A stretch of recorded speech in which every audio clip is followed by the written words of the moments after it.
Swiss బ్యాంకులో తగ్గిన భారతీయుల నిధులు. అవును, గత ఏడాది కాలంలో స్విట్జర్లాండ్ బ్యాంకులో మన దేశానికి చెందిన వ్యక్తులు సంస్థల సొమ్ము గణనీయంగా తగ్గింది.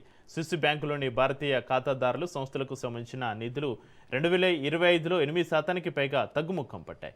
స్విస్ నేషనల్ బ్యాంక్ విడుదల చేసిన వార్షిక గణాంకాల ప్రకారం భారతీయుల మొత్తం నిధులు 3.25 బిలియన్ స్విస్ ఫ్రాంక్స్కు అంటే సుమారు 36,793 కోట్లు చేరాయి. 2024లో ఈ నిధులు 3 రెట్లు పెరిగి 3.55 బిలియన్ ఫ్రాంక్లకు చేరిన నేపథ్యంలో తాజా తగ్గుదల ప్రాధాన్యత సంతరించుకుంది.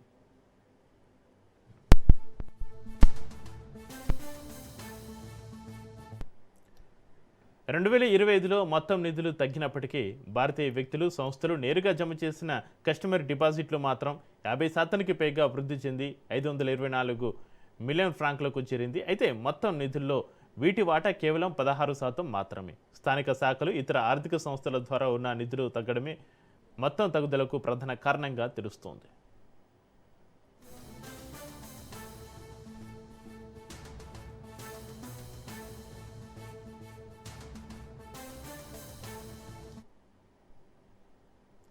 దేశంలో నల్లధనంపైన చర్చ జరిగిన ప్రతిసారి స్విస్ బ్యాంక్ గణాంకాలపైన ప్రత్యేక ఆసక్తి నెలకొంటుంది. అయితే ఈ డేటాలో అక్రమ నిధుల వివరాలు ఉండవని, ఇది కేవలం స్విస్ బ్యాంకుల మొత్తం బాధ్యతలను మాత్రమే సూచిస్తుందని ఆ బ్యాంకు స్పష్టం చేసింది.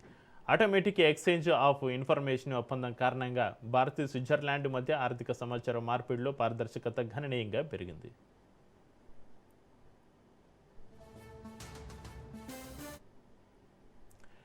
స్విస్ బ్యాంకుల్లో అత్యధిక నిధులు కలిగి ఉన్న దేశాల జాబితాలో భారత్ 46వ స్థానంలో నిలవగా, ఇక యూకే, అమెరికా, ఫ్రాన్స్ దేశాలు అగ్రస్థానాల్లో ఉన్నాయి. ఇదే క్రమంలో స్విస్ బ్యాంకులోని మొత్తం విదేశీ నిధులు కూడా 8% మేర తగ్గి 1.05 ట్రిలియన్ ఫ్రాంక్లకు చేరుకున్నాయి.